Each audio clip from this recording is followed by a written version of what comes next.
ये कहानी है एना कैरेनिना की, एक ऐसी औरत जिसने अपने दिल की सुनी और उसकी कीमत अपनी पूरी जिंदगी से चुकाई। कभी किसी से इतनी मोहब्बत हुई है कि वही मोहब्बत धीरे धीरे आपको तोड़ने की वजह बन गई हो?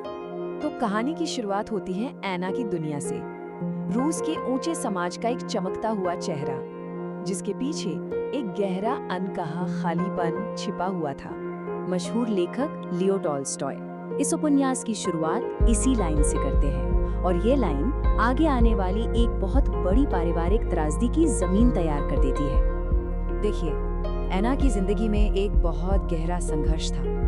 बाहर से दुनिया के लिए वो अमीर थी, सम्मानित थी, एक माँ थी, लेकिन अंदर से अपने पति कैरेनिन के साथ एक बेजान रिश्ते में वो बिल्कुल अकेली थी और फंसा हुआ महसूस करती थी। और फिर एक दिन एक मुलाकात उसकी पूरी जिंदगी को हमेशा के लिए बदल देती है। ये मुलाकात थी काउंट व्रोंस्की से।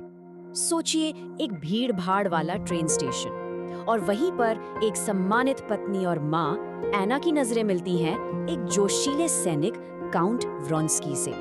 और बस उसी एक पल में जैसे सब कुछ बदल जाता है। लेकिन ठीक उसी लम्हे एक भयानक हादसा होता है। एक रेलवे गार्ड गलती से ट्रेन के नीचे आकर कुचल जाता है। ये घटना उनकी मुलाकात पर एक काली छाया की तरह पड़ जाती है।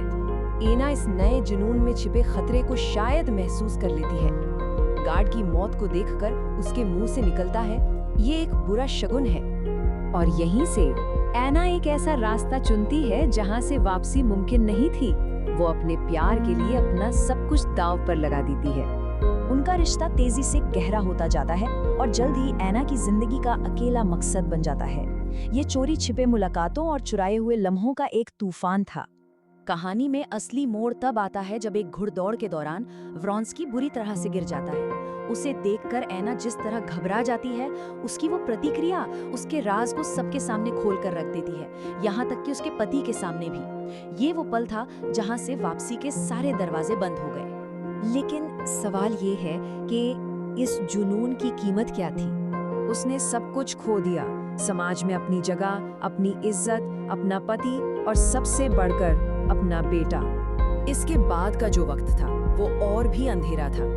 जिस प्यार को एना ने अपनी आजादी समझा था, वही प्यार अब उसके लिए एक नया पिंजरा बन जाता है।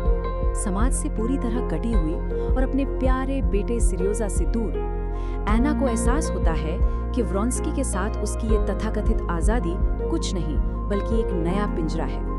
उसकी दुनिया सिमट कर रह जाती है और वो पूरी तरह व्रोंस्की पर निर्भर हो जाती है। और धीरे धीरे व्रोंस्की का नजरिया भी बदलने लगता है।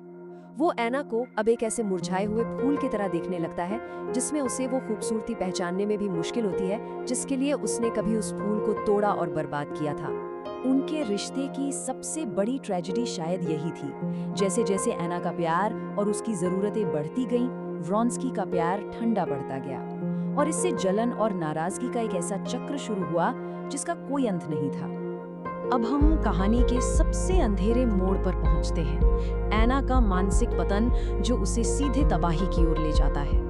एना के अंदर का संघर्ष उसके इन शब्दों में साफ झलकता है, जब वो अपने पति के बारे में कहती है, मैं उससे उसके गुणों के लिए नफरत करती हूँ, मैं उसके साथ नहीं रह सकती। पागलपन और निराशा में पूरी तरह डूबी हुई एना को महसूस होने लगता है कि उसकी आत्मा दो हिस्सों में बट रही है। एक ऐसी हालत जहां वो डर और इच्छा के बीच फर्क ही नहीं कर पा रही थी।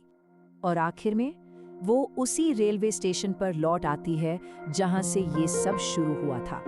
वो जगह जो उसके प्यार और उसकी तबाही दोनों की गवाह थी।